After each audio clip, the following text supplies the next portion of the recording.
Welcome to DownNotableContent. We are Alex and SJ Herschel. We're going to review 2023. Let's get right into it. 3, 2, 1. Herschel. Herschel. Herschel. Hello, Alex. Hello, SJ. It's a beautiful, wet Saturday. Very wet. Very wet. How are you? I'm good. I started a new job this week. Been enjoying Nice. it. Learning a lot. Yeah, having a good time. You? Good. I ordered something. What? Yeah. Okay. I ordered the Steam Deck OLED. I didn't tell you before we started because I just wanted to tell you on You the didn't even episode. tell me that you had something to tell me. You just wow. Yeah, so here's the thing.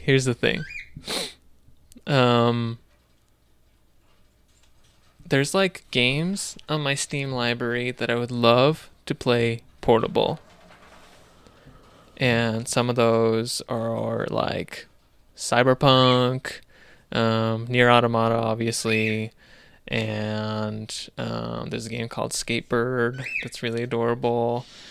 But I don't ever feel like booting up my whole PC to play that game because it's kind of like small and not demanding. There's a Pokemon clone called Koromon, and I'm sure there's like...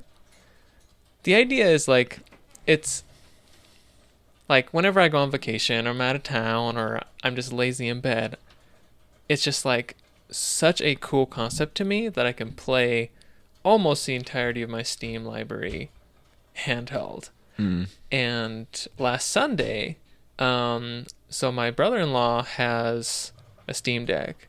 So I asked him like, hey, can I just like hold it and see how it feels? And then he let me hold it. It's the most ergonomic handheld I've ever touched. What? It's so comfortable. Okay, like it's a chunky system. Yeah. I Right? have never heard someone say that they like holding the Steam Deck. Like I've heard people say that's the one part of it that they don't like. So like what about the feel is Honestly, the thickness of the system itself, like your hands just feel right into it. You know how like with the Switch, if you're playing with Joy-Cons, portable for a really long time, like you might get kind of crammed if it's like if it they're requires pretty a lot small. of inputs. They're small, right? But you don't really have that issue on the Steam Deck. Granted, like this is me holding it for like 40 seconds, so like I might change my mind later. But my initial reaction was like, oh, this is like a good size to like hold in the hands. Now I imagine if I'm like lying in bed and I'm holding the Steam Deck, like my arms are probably gonna get tired because it's heavy. But the OLED version is supposed to be, it's a little bit lighter anyway. So I've heard that that's like a noticeable improvement. And, I mean, I'd have my elbows like resting when I use it anyway. wow. And yeah, and the button placements and the sticks, like having them all at the top right there is really nice because like stuff with like on the Switch, you've got the offset placements of the sticks and stuff.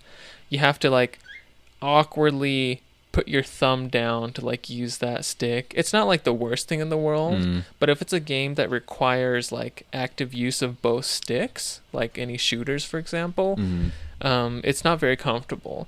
But it totally is on the Steam Deck. Interesting. Yeah, I'll talk about it again like once it arrives in mail. It's supposed to come this week. Wow. So it would be after our Game of the Year episodes that I can talk about it. But yeah. I'm so excited. Well, that I definitely didn't think that was gonna happen. And it's an emulation beast. It can run like everything Nintendo, basically, like flawlessly. Yeah. I hope that I hope that this is your entry into the indie space, honestly, because I've thought about that actually. It might. the Switch, I love the Switch for indie games. That's where I've played most of my indie game. In fact, all of them so far. I have one on the PS5 that I haven't started yet. But anyway, and I do love it and it's great, but like being able to get indie games on Steam is going to be cost effective for sure. Oh my gosh, yeah. Yeah. And because it's portable and stuff, it makes those indie games or the gameplay loop might be, like a little bit quicker. How indie games are. Maybe this will give you that entrance into it. But the thing is, like, Steam has cloud saves. Mm-hmm. So, right, like, so you can be transferring. I can from just PC to play on the PC and then like go play on the Steam Deck. It'll just sync right up. It's perfect. Yeah.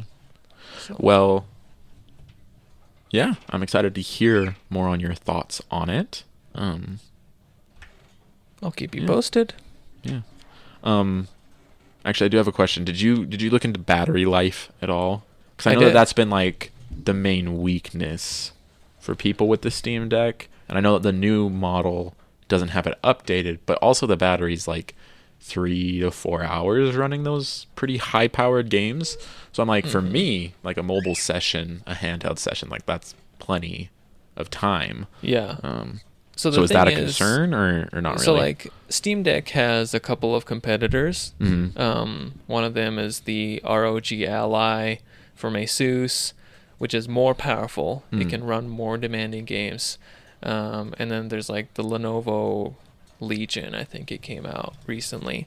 And both of those are more powerful. They have a more powerful chip. But they also fall short to the Steam Deck for battery life and just like heat in general because they're so powerful. So the Steam Deck was, from what I understand, already better than its competitors for battery life. But now it's going, I think, from a 30 watt hour to a 40 watt hour battery, or 40 to 50, one of those. It's increasing like by 10 watt hours, which is pretty substantial. Yeah. And the chip is going from a 7 nanometer chip to a 6 nanometer chip. It's the exact same chip, but it's smaller, more efficient, so it uses less resources, and it's an OLED screen, which uses less than an LCD. So it's supposed to get you like anywhere from 30 to 50% more battery life, depending on the game that you're playing. There you go. And I'm not gonna be playing Cyberpunk on portably for like 3 hours. No. I have no doubt it'll be great. That's great. Yeah. Cool. Well, yeah, excited to hear more about that. Before we get into our main topic for today, we have two things we want to share. First off, we received an email from one of our listeners, Nathan, that we want to talk about real quick. He emailed us talking about his experience with Mario Wonder. Yeah, because we asked everybody, like, hey, if you played Mario Wonder, like, let us know, right? And he basically said that he's been really enjoying it. I think he said he played it with a neighbor of his and really enjoyed it and is now like seriously considering buying it. So that's cool to hear. That's a big thing for me because I'm very big on borrowing games. And so when someone says that they don't own a game, but they've been borrowing it and playing it with someone and they're enjoying it so much that they want to buy it for themselves, especially a 2D Mario, that's like, whoa. Right. That's a pretty impressive bar that you have to meet to get to that point. So yeah, I mean, he's very pleased with how it went. See, and he also said that it's the type of game that's like more fun to play with multiple people, which is great. I wonder how far that goes. What I mean is, I've seen that game played with 4 people, and it's like, for me, it would get like frustrating. Right. Because you're all like competing for space on the screen, basically. Right. I think like 2 people, or maybe even like 3, depending on who you're playing with, would be like the sweet spot. All right, and that's something that I would totally agree with. I remember trying to play the new Super Mario Bros. Series with 4 people, and it's a mess. It's absolutely chaotic.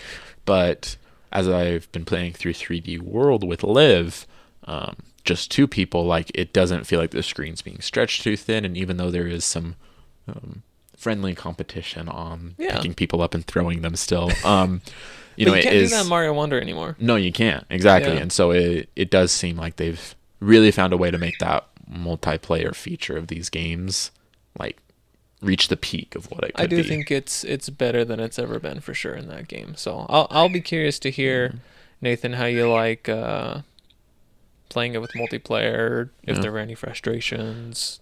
Yeah, and he mentioned that the Wonder Flower effects are really cool and makes you feel things that you wouldn't feel normally. So that's also something that's pretty cool. And lastly, he highlighted, of course, Toadette as an elephant. And we're going to pull that up for you because look at this. Look at this magnificent creature. It's just like a straight up pink elephant. It is. With a mushroom head or a hat. Because the human characters, right, it's all in the eyes, right? Their eyes have color to it, but Toad eyes are just black with the white highlight, which is, you know, a pretty traditional cartoony thing. Right. So they look like elephants, and it's great. I mean, it's literally like the elephant like cut off Toadette's head, like stabbed her and just flopped her on, stole her vest. It's adorable. It's great. So thank you for emailing that, Nathan. We really appreciate it, and we're glad that Mario Wonder has been so fun. Do we have a Discord? We do. We have a question of the day coming from user Qualthorn. His question is, what is your go-to armor set in Tears of the Kingdom? Meaning, what's your kind of default? When you're not in a situational place, what's the armor set you're wearing most often? I'm terrible. I know there's a default set that I always wore because they had like good stats and it looked good. I don't remember. Can't remember what it was anymore. Dang. It's been too long since I booted that game up. Dang. Do you know what it is? Yeah, so I have 2 answers to this. First off, the armor set that I think I legitimately used the most was the glide set, because I love Sky Islands and I love gliding through the sky and stuff. That is a super helpful one. Just throwing that on for maneuverability when you're jumping from, you know, say you're jumping off a mountain and then you paraglide out a little bit and then you can let go of the paraglide and go into your glide form and you can get like much farther ahead than you would just paragliding. And can't take fall damage when you've upgraded that one 2 times. I did not know that. The set completion is you can't take fall damage. So you can jump off a Sky Island, plummet into the ground, and you'll just land on your feet and you won't die. Link just... Whoop. That's crazy. I should have done that. It's insane. So do you usually like change out of it though when you start fighting and stuff? Yeah, I don't usually. And that point is it's not actually an armor set that I would use. I would have... It's not the champion's shirt, because that's what it was called in Breath of the Wild. But the new version of that, the blue shirt, okay? Yep. A Hylian hood with the hood down. Yes, you got to put the hood down. With the hood down, that I had dyed white. And then Royal Guard shorts, because those are also white. It looks very nice together.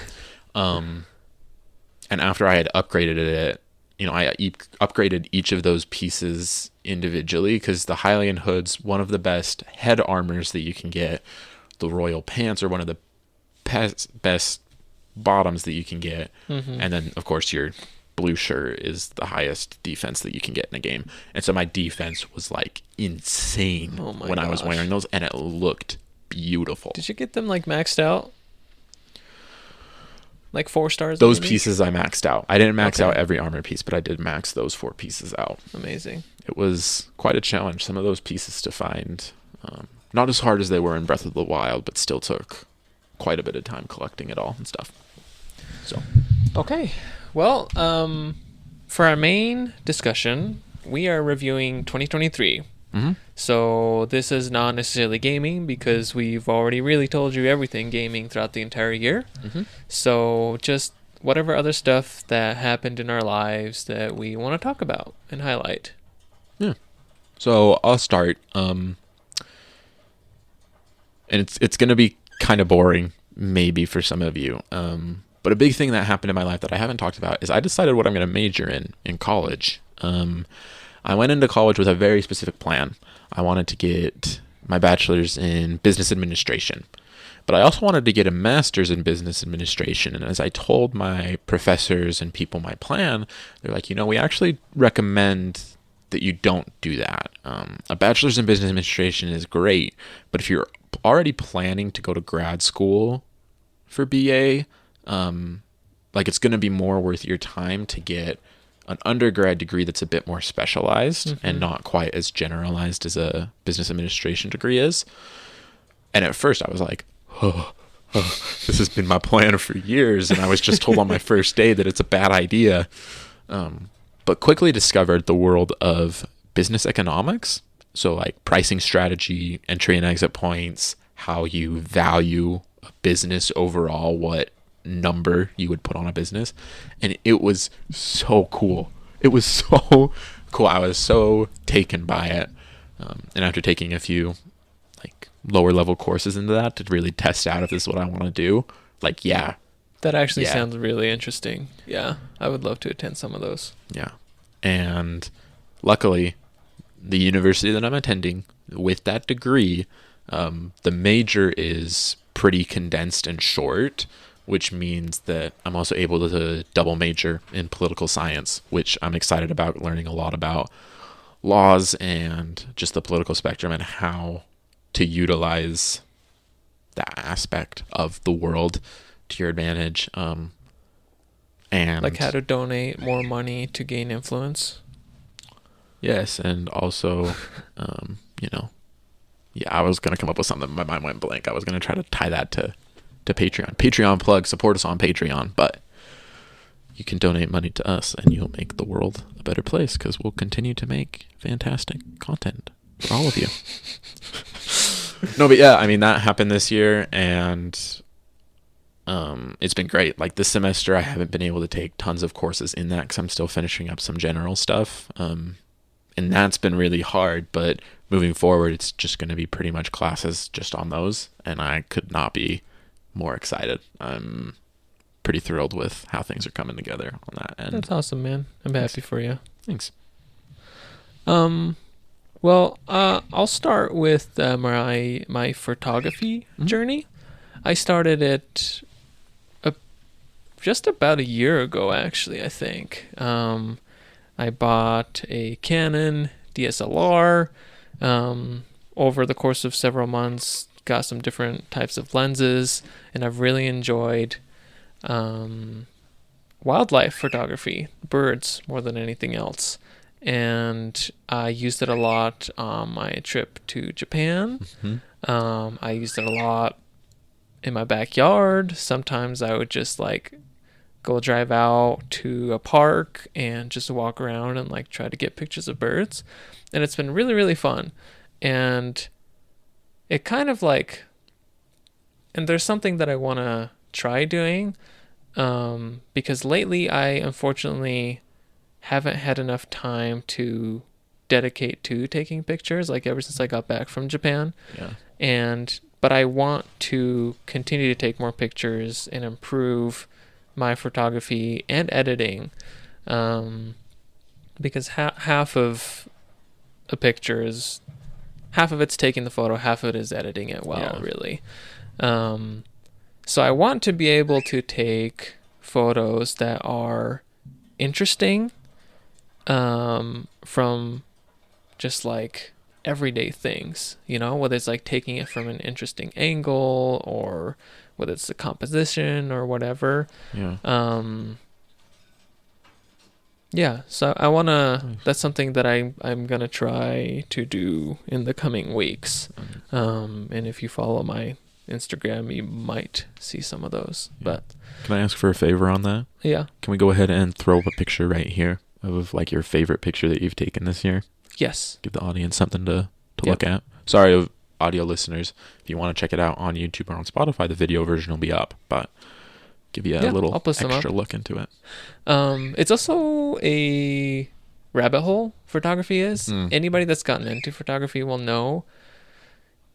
Like, so I have, in my opinion, outgrown my camera.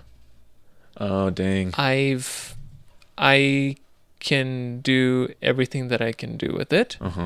And I know that there is another camera body that I really, really want that has significant more capabilities, and it would enhance my photos results like significantly. Like one in particular is this one that I'm looking at, the Canon R7. It has animal eye tracking autofocus. Dang. So like, you know, there'll be a bird moving around or whatever, and it's hard to stay focused on that because you want the eye in focus. That's like the most important thing in wildlife, really. And it'll recognize where the eye is and stay focused right on that. Oh my gosh, and I want it. But it's just a little expensive. I'm not ready to like fully commit yet, but... And you just bought a Steam Deck. And I just bought a Steam Deck. And the camera is like way more expensive than the Steam Deck. So that doesn't help. But maybe by this time next year, you'll have that. Oh, definitely. And be able to showcase. Within the next like 6-7 months, I think I'll get it. There you go. Yeah. Cool. That's my photography journey. Nice. I wanted to share a little bit more with you about my wedding day, because I think I shared a good bit about my honeymoon. But the actual wedding day itself was pretty cool. We got married in the early afternoon. In fact, when the words were said and we were officially pronounced as a married couple, it was like 12:47, I want to say. We had someone in the room who like looked at their watch when those words were said so that we could have like the exact minute and stuff. That's pretty cool. It was pretty cool. I didn't know that was happening. We didn't ask them to. They just said they did. And so we did that, and then of course we took lots and lots of pictures, and our photographer was great, by the way. Maybe we'll throw some up in here. Maybe not. I don't know. We'll see. That's a whole issue with like privacy and putting other people on the podcast without their permission. So probably not. But anyway, she was great. It was a good time. And then our reception was pretty low key, in my opinion. It was great. I liked it. I liked it a lot. We had our venue, and my wife's aunt works for a bakery. So we had them bring in a bunch of different donuts and cookies, and we had fruit. And we actually weren't at the reception for very long. I don't know how long wedding receptions normally are. Ours was 2 hours. It felt like it went super fast. But yeah, I mean, it was really cool. We got married more in my wife's where my wife's from, and it's a little bit of a drive for people in the area that I grew up in. And we invited like a whole bunch of people, like a bunch of different people that have played like a mentor role in my life. And honestly didn't really expect a lot of them to come down because of how long the drive was. But it was very touching to see how many people did come through, because like some of these people cannot move very well. They're nearing the end of their life journey, and they still made the like hour-long drive to come talk to me for like a minute and then go home. So it was pretty cool. I think that was honestly one thing for my wedding that I didn't expect, but was, I don't know. It's little stuff like that means a lot to you sometimes. And yeah, I mean, it was great. And then we left and started our road trip out to Oregon, and that first drive was kind of cool. I don't know. I've wanted to ask you about this, or maybe I have and I've forgotten, but like, it didn't really hit me that we were married until like a few days later. Like, it was just kind of like, oh yeah, I mean, we're hanging out, we're together all the time, and Yeah. a few days later, we were like, oh wow, like, I've been with you and only you for a couple days now. Like, we're actually married. Did you have like a similar experience when you first got married, or did you kind of have that feeling pretty quick? No, we totally did have that. I mean, obviously it's like we're married, yay, we're married now. But like a couple days later, it's like, oh, we're married. We're like husband and wife. In fact, that happened like several times for the first 6 months, right? Where it's like we like wake up in bed and it's like, we're married. Holy cow! Yeah, Liv will still Yeah. like look at me and be like, we're married. I'm like, yep, we are. And, Yeah, that's pretty cool. yeah, it was a good time. Good for you, man. I'm Thanks. glad those moments are lifetime memories, right? Yeah. For sure. And you sure. need a good photographer for them. I don't do wedding photographies. No. There's a guy I know that does those. Not my thing. My next thing I want to talk about is my motorcycle journey. So I don't know if I might have brought it up in these episodes. I think it's been brought up, but But I like the haven't big really one. talked about it in depth. Yeah, the big one was actually, I think, our Patreon. very first Patreon episode. It was, yep. We just paywalled that sucker. Uh-huh. So, basically, to summarize the paywalled episode, I have been wanting a motorcycle for a very, very long time. It had been about 10 years I've been wanting a motorcycle. I always talk myself out of it because obviously it's dangerous. It's a big commitment. But I decided I was going to do it with the help of a friend. He kind of mentored my way through my first several months of it. He even paid for an online training subscription for me Wow. that is done by Yamaha. It's called like Champ University, I think. They teach you how to like properly and safely operate a motorcycle in the best way possible because the government doesn't do Much. that great of a Yeah. job. They do the bare minimum. And so yeah, I bought a 2022 Ninja 400. I love that thing. I am so sad because I have not been able to go on a ride since I've been back from Japan. And I was hoping that I could today, but it looks kind of rainy, and I'm not sure if I'm going to be able to. But yeah, it's super, super fun. I ride it to work whenever it's possible. I take it up on, twisty roads through canyons and stuff. And sometimes I'll just like pack my camera in my bag and then I'll just go somewhere and then I'll just like take pictures and then come back just all alone. It's like it's a really good stress relieving, mind resetting kind of thing to do. Yeah. And it takes a lot of focus. You always got to be focused when you're on a motorcycle. You have to pay attention way more than you would in a car. I mean, you should in both scenarios, but there's just higher risk, right? Yeah.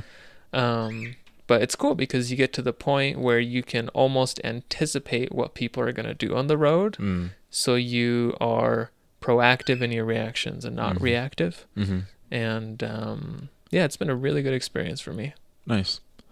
Where is it? When I walked up today, it's not in its normal spot. Have you moved where you're Yeah, I don't storing at? put it in the carport anymore. It's behind the house, right in front of the stairs Okay. that go to the basement in the back. Okay. And I just have a cover on it. Nice. It's just been easier that way than trying to cram it into the side there. Yeah, that makes sense. And my neighbor's cats like to sit on it.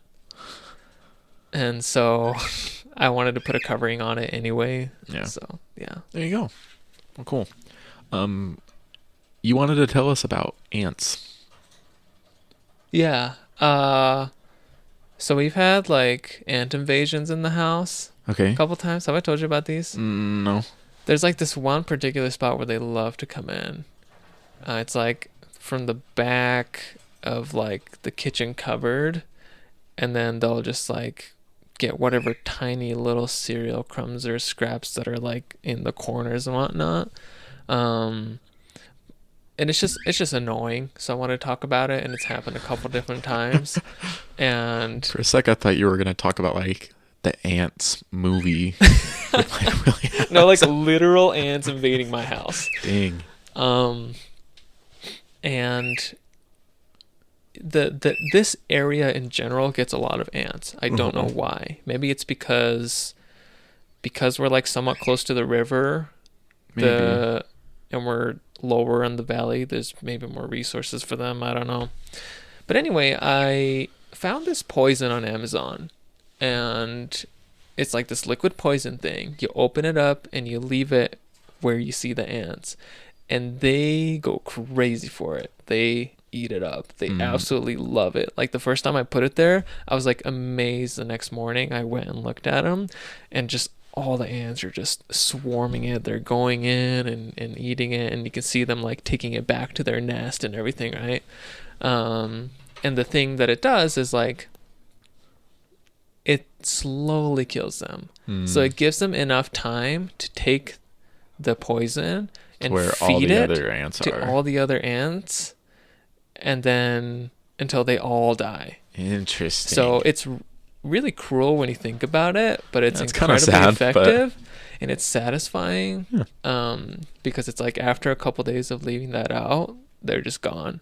They're all gone, and then there's like a whole bunch of like dead ants also like floating in the pool of poison. It's like, yeah, I got them. Yeah. Got them good. So now I just like leave that poison out like at all times. So if any of them ever decide to come back, they get attracted to it. The day later, they're all gone. It never turns into like a big swarm. So if you have ant problems, let me know. I can send you an Amazon link. There you go. It's really good. There you go. The last thing that we want to talk about today. A little more interesting than ants. We're big Disney people. You guys know that. And Yeah. on October 16th, 2023, Disney officially celebrated its 100th year anniversary as an established business. And, you know, that's cool and stuff. But what we really want to talk about is what Disney did to celebrate that. They released a short called Once Upon a Studio. It's on Disney Plus. It's like 11 minutes long. I told you to watch this in a recent episode. I think it was it was when we were talking on Patreon. Yeah. But I recently recommended this to you, and you and Erica watched it recently. And we haven't talked about it yet. So before we get into anything more, what are your thoughts? It was really good. It wasn't the crazy tearjerker that I thought it would be, honestly. But it's just, I loved how every character, the way they look, the way they sound, it is all like from their original source. You know, like characters that were from old movies sound like the audio, the quality is not as crisp, right? It's kind of muffled. They look amazing. I mean, they're all integrated so well in the real world space of like the Disney animation studio. Yeah. Yeah, I know. I'm like, for me, the big thing was when you hear Peter Pan for the first time, because it says "Here we go," and it's the same audio clip that they had from the original movie, and that's because before then you hear like Mickey and Minnie and a bunch of newer characters where those voice actors are still alive, so they were able to, you know, record new voice lines for them before these characters that are iconic and their actors are no longer here. They found a way to still involve them and pull in them, and it was beautiful. There are two moments specifically in the short that I want to talk about real quick. First off, when Mickey sees the picture of Walt Disney. Okay, yeah. That was really something. It's just a small moment, but like everything about it, like you look at Walt's picture and it's just him smiling. Mickey has that like somber feeling and stuff, and just says, sorry, like the show's got to go on. And I was listening to a podcast about this actually, and it's significant because on the day that Walt Disney died, other executives said, all right, we're done. Close the parks. We're done. We're taking the day off. We are honoring Walt. And they called his wife to let him know. And she said, no. Walt would say that the show has to go on. And so it's just this small little poignant moment between the two partners, the two tent poles of what Disney is and what Disney stands for. And the show goes on. His legacy lives on. He's not here, but it doesn't stop. And then when they sing When You Wish Upon a Star at the end. Yeah.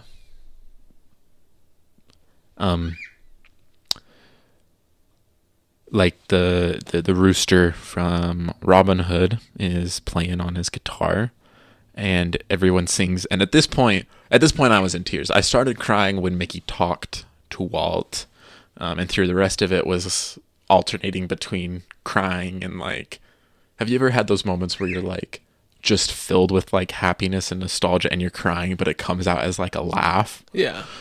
So I was in that mode. And then they started singing When You Wish Upon a Star, and I fell apart. It was so messy. 'Cause I mean, that's the Disney song. Like dreams. That's what that company sells. And yeah, it was phenomenal. It was phenomenal. Like I told you this in the Patreon episode, but outside of Spider-Man Across the Spider-Verse, which is a great movie, like easily the best piece of media that I've experienced this entire year. Like without a doubt in my mind, like just peak existence. You have anything else you want to share on that? No. There you go. I think you summed it really well. Go watch it if you have Disney Plus. It's really good.